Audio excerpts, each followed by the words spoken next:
I legitimately do not understand. Like, I don't get it at all. You had a bona fide top 3 player in the league. It doesn't get better than this. You can't go get somebody like this again. It's almost impossible. This isn't fucking LA. This isn't even Boston.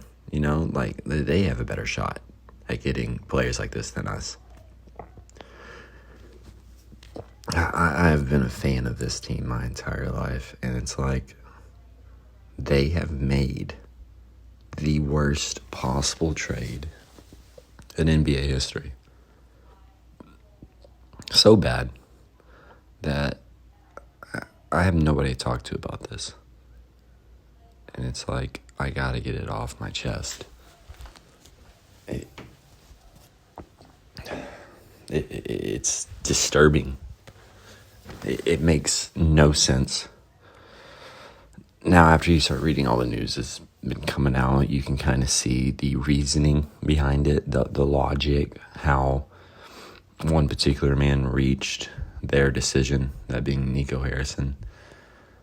Of course, it's a stupid fucking decision. It's a stupid final choice of a trade for a player like this. Like, I've watched Luka Doncic the last 7 years almost in the NBA, and this makes no sense. If you've been watching him for the last 7 years, this move makes absolutely no sense. This guy has elevated talent of all kinds, every position, in every way. He does what you ask him to do. He has busted ass. He has given you everything that he possibly can. You want to cry, you want to complain, he won't get into the shape that you want him in. Maybe he's not as mature as you want him to be. He is 25. He's had some time now to improve his attitude, to improve his physique. I do agree with that. Does that mean you just sell him in the middle of a season without even a heads up? You don't even try. You get a player like that and he's loyal. You've just shown your hand to the whole league. You aren't loyal. You can't be trusted as an organization. This organization was already struggling for the longest time to get players to come here. We couldn't get anybody here. So what do? You turn around and you sell. This guy could be a top 10 player all time. Easily. With the right pieces around him to elevate his legacy. Easily a top 10 player all time. Skill-wise, he's top 5, I believe. He's obviously offensively a player that has almost never been seen before. Maybe on par with players like Magic Johnson, LeBron James, Michael Jordan, Kobe Bryant. I mean, these are the guys his offensive game is talked about with. This makes no fucking sense, man. Oh, his defense isn't there. We've seen countless superstars win championships that are mediocre defenders at best. Steph Curry just did it the last decade several times. Dirk Nowitzki did it with the same organization not even 15 years ago. I don't understand. I really don't. So you start looking into it, the last 7 years, Luka Doncic has had it pretty rough with the Dallas Mavericks.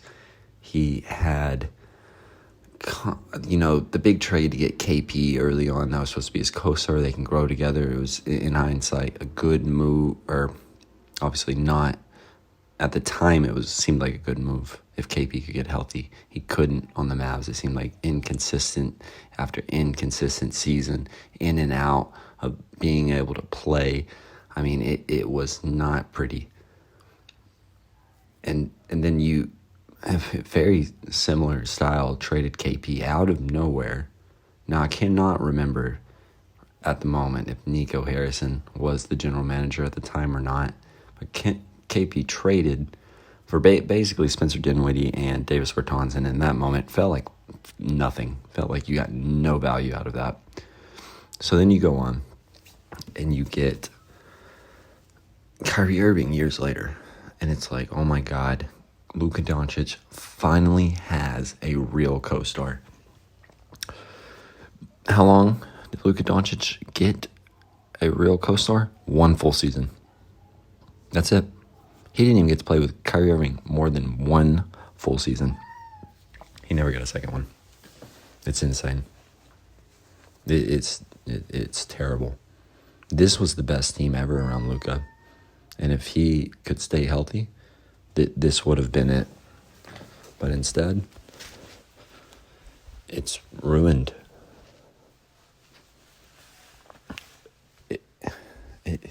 And then you talk about the Mavericks now, right? They got Anthony Davis. Obviously, that elevates their defense.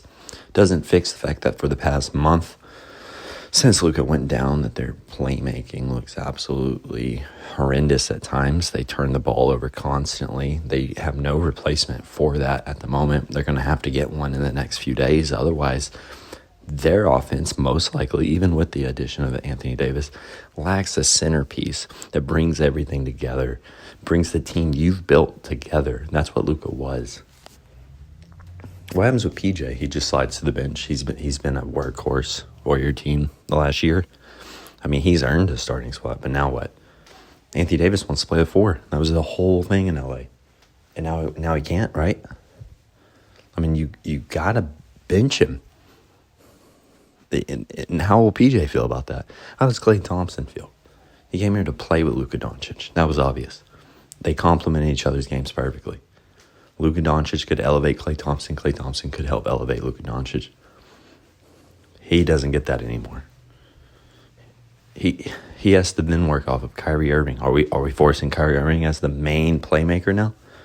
Is that going to cut back on Kyrie Irving's game as he was a secondary scorer behind Luka that could focus on just scoring and then being the secondary playmaker? Now he has to be the main playmaker of the team.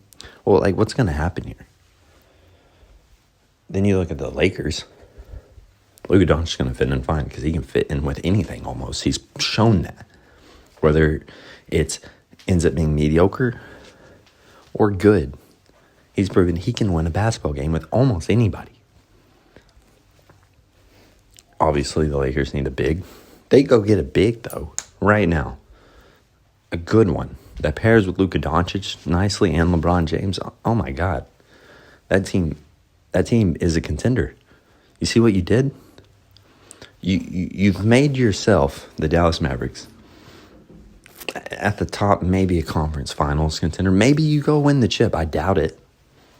I highly doubt it. I don't see how. I don't see what Anthony Davis has really shown the last few years. He's an amazing player. At times it seemed a top 5. Sometimes not a top 5. And that's the thing. You get to the playoffs, and Luka Doncic shows that he is maybe the best player in the world every time. Every playoff game nearly. In the last 5 years. Anthony Davis, not so much. At all. And that's what's really sad about this. But hey, Nico got Anthony Davis and the Nike signed him years ago, and now they're buddies in Dallas. Wow. What a weird coincidence. All right?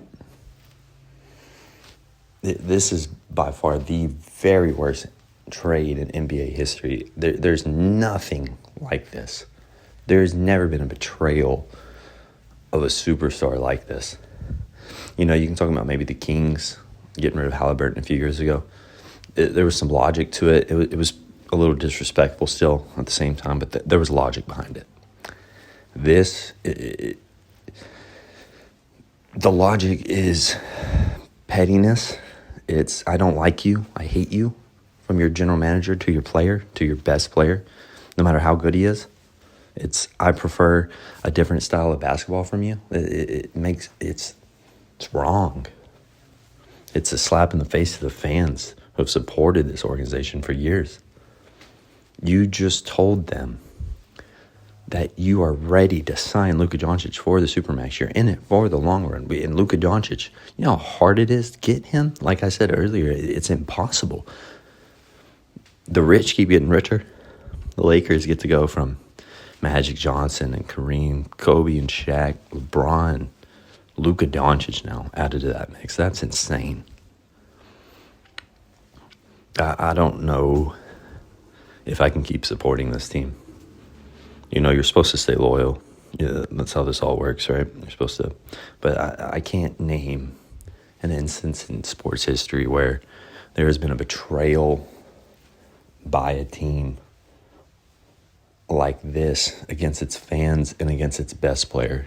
I don't think anything like this has ever happened. I think this is the dumbest move ever, not just in NBA, but maybe sports history.